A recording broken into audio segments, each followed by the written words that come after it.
আসসালামু আলাইকুম। Welcome back to ফারজানার রান্নাঘর। গরুর মাংসের নাম শুনলে জিভে জল আসে না এমন ব্যক্তি আছে বলে মনে হয় না। আজকের পর্বে আপনাদের সাথে শেয়ার করব বাবুর্চি স্টাইলে রান্না করা বিয়েবাড়ির গরু মাংসের রেসিপি। চলুন তাহলে কথা না বাড়িয়ে রেসিপিটি শুরু করা যাক। প্রথমেই একটি বড় হাঁড়িতে দিয়ে দিলাম পরিমাণ মতো দারুচিনি, স্টার মশলা এবং কালো এলাচ। আমি এলাচগুলো সামান্য থেতো করে নিয়েছি। আরও দিয়ে দিলাম পরিমাণ মতো সাদা এলাচ, তেজপাতা, কালো গোলমরিচ এবং কিছুটা সাদা গোলমরিচ। এবার দিয়ে দিলাম 1 কেজি পরিমাণ পেঁয়াজ কুচি। আপনারা চাইলে পেঁয়াজের পরিমাণটা বাড়িয়ে কমিয়ে দিতে পারেন।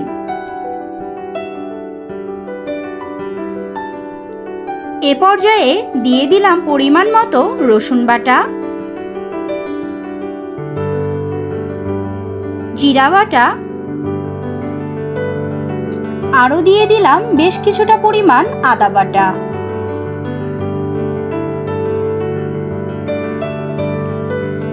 এখন অ্যাড করব গুঁড়ো মশলা।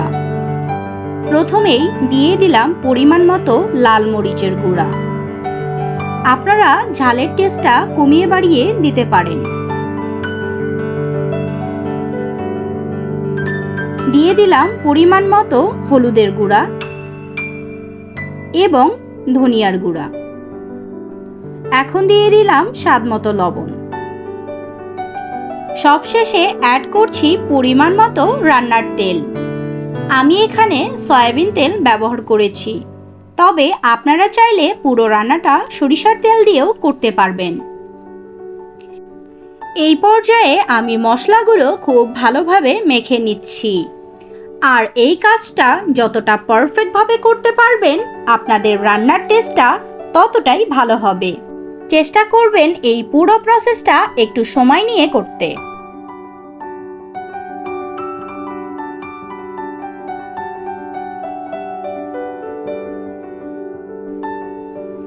এবার আমি দিয়ে দিলাম একটা জয়ফল।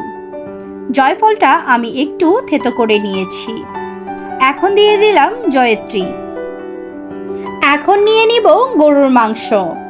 আমি এখানে হাড় চর্বি সহ প্রায় 5 কেজি গরুর মাংস নিয়েছি।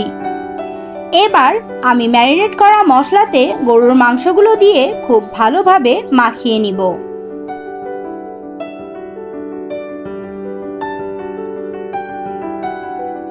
মাংসগুলো মশলার সাথে একটু সময় নিয়ে মিশিয়ে নেবেন, যাতে করে মশলাগুলো মাংসের মধ্যে খুব ভালোভাবে ঢুকে যায়। বেশ কিছুক্ষণ সময় ধরে মাখিয়ে নেওয়ার পর আমি হাঁড়িটা চুলায় দিয়ে মাংসটা কষিয়ে নিব প্রায় 20 মিনিট। দেখতেই পাচ্ছেন মাংস থেকে অনেকটাই পানি ছেড়ে দিয়েছে। আমি এখানে এক্সট্রা করে কোনো পানি অ্যাড করিনি। এখন আমি আবারও ঢাকনা দিয়ে রান্না করব ততক্ষণ পর্যন্ত যতক্ষণ না মাংসগুলো পুরোপুরি সিদ্ধ হয়ে যায়। ফিরে এলাম 30 মিনিট পর। এরই মাঝে মাংসগুলো প্রায় সিদ্ধ হয়ে গিয়েছে। এ পর্যায়ে আমি মাংসগুলো খুব ভালোভাবে নেড়ে চেড়ে দিচ্ছি, যেন তলায় না লেগে ধরে। আজকের রেসিপির সকল ইনগ্রেডিয়েন্টসের পরিমাণ আমি ডেসক্রিপশন বক্সে দিয়ে দিব। আপনারা চাইলে চেক করে নিতে পারেন। এ পর্যায়ে আমি বেশ কিছুটা পেঁয়াজ হালকা বাদামি করে ভেজে মাংসতে অ্যাড করে দিচ্ছি। এতে করে মাংসের টেস্টটা আরও দুর্দান্ত হবে। এখন সবকিছু খুব ভালোভাবে মিক্স করে নিয়ে চুলার আঁচটা লো করে প্রায় 10 থেকে 15 মিনিট রেখে দিলেই আমাদের রান্নাটি অলমোস্ট রেডি। বাবুর্চি স্টাইলে রান্না করা বিয়েবাড়ির গরু মাংসের রেসিপি ভোজন রসিকদের কাছে বেশ জনপ্রিয়। আপনারাও যদি বিয়েবাড়ির স্বাদে গরুর মাংস রান্না করতে চান তাহলে সম্পূর্ণ রেসিপিটি ফলো করবেন। আশা করি আজকের রেসিপিটি আপনাদের কাছে ভালো লেগেছে। যদি রেসিপিটি ভালো লেগে থাকে তাহলে অবশ্যই লাইক, কমেন্ট, শেয়ার করবেন এবং আমার চ্যানেলটি সাবস্ক্রাইব করে পাশে থাকা বেল আইকনটি বাজিয়ে রাখবেন। আজকের মতো এখানেই শেষ করছি। আল্লাহ হাফেজ।